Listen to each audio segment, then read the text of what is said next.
Сәлем баршаларыңызға.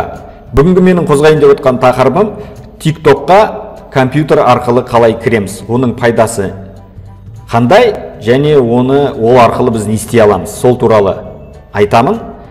Ең бастысы, каналымды алғашқы отқан көрермендерім болатын болса, астына тұрған подписаться батырмасын басып, тіркеліп кетуді ұмытпаңыздар. Ендеше компьютер арқылы TikTokқа қалай кіреміз, соны көрсетейін. Бірінші Google-ға барамыз, жай ғана TikTok деп жаза салыңыздар. TikTok деп жаза салсаңыздар, өші бірінші бетте tiktok.com деген сайтқа.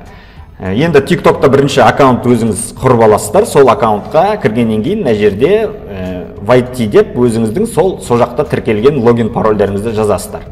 Енді мен бұл жерде тіркел туралы түсірген жоқпын. Алдағы сабақта түсіретін болам. Қалай TikTokқа тіркелу туралы, егер сіз TikTok'та жоқ болсаңыз, TikTok'тың пайдасы өте зор. Енді қараңыздар, өзіңіздің логин парольдеріңізбен кіресіздер. Сонсыз кіргеннен кейін бұл жерде өте ыңғайлы. Мысалға, сіз бір видеоларды монтаж жасаумен айналысасыз, бір жақсы видеоларды, контенттер түсіресіз, монтаж жасайсыз. Енді оны соткаға жіберіп, ояқтан құйып отырып, сізге басыңызды ауыртқыңыз келмесе, осы компьютер арқылы кіріп, аналитика жасап отсаңыз болады, өте ыңғайлы.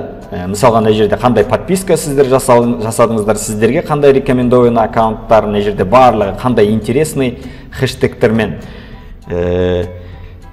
қазір популярный болып жатыр, қандай әндер бар деген сияқты осы жерден кішігірім информацияларды қарасаңыздар болады. Мына жерде поиск арқылы кәдімгі TikTok-тағыдай кез келген видеоны қарасаңыздар болады. Мысалға, ақша табу деп көрейін. Мысалға, жай ғана жазайын бір тексті. Мына жерде өте ыңғайлы, кез келген контентті ашып, TikTok-тағы өзіңізге керек мәліметтерді ала берсеңіз болады. Мына жерден звукты қосамыз. Міне, не көрсетіп жатыр? Өте ыңғайлы. Міне, кез келген өзіңізге керек YouTube-тағыдай видеоңызды поиск арқылы көрсеңіздер болады. Енді кейде жағдайлар болады, сотқа зарядка отырып қалады, или компьютерде отырсыз, компьютерде үлкен экраннан көргіңіз келеді, дауысты буфер арқылы, колонка арқылы жақсы естігіңіз келеді деген сияқты нәрселер болатын болса, бұл компьютер арқылы, сайт арқылы кіру өте ыңғайлы. Енді бұл жерде өзіңіздің профильдеріңізді настройка жасасаңыздар да болады, горячий клавишаларды көріп алсаңыздар болады. TikTok'қа қалай жаңағындай TikTok'ты қолданатын, мына жерде следующий видео осы ыстық клавишалар туралы қарап алсаңыздар да болады. Настройкаға кіріп қарап алсаңыздар да болады, қандай не болып жатыр.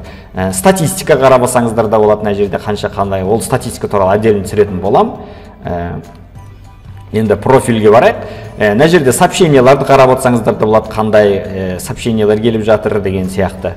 Мына жерде қандай сообщение сізге жазды, қандай адамдар, сол туралы қарасаңыздар болады. Енді ең маңыздысы бұл жерде загрузить видео. Мына жерде видео, өзіңіздің монтаж жасаған видеоңызды заголовок қойып, обложка қойып, осы жерге міне загрузка, өзіңіздің монтаж жасаған видеоларыңызды осы жерге жіберіп, осы жерден жіберсеңіздер де болады. Міне, TikTok өте ыңғайлы. Тағы бір ерекшелігі, смотреть аккаунт дейік, өзіңіздің аккаунтыңызды копировать етіп алып, мына жерге барып, добавить закладку деп алдында үйреткен болатын, алдыңғы сабақтарда да. Міне, осылай өзіңізге TikTok'ты закладкаға сақтап қойсаңыздар болады. Міне, басасыздар, бірден кіріп кетесіздер.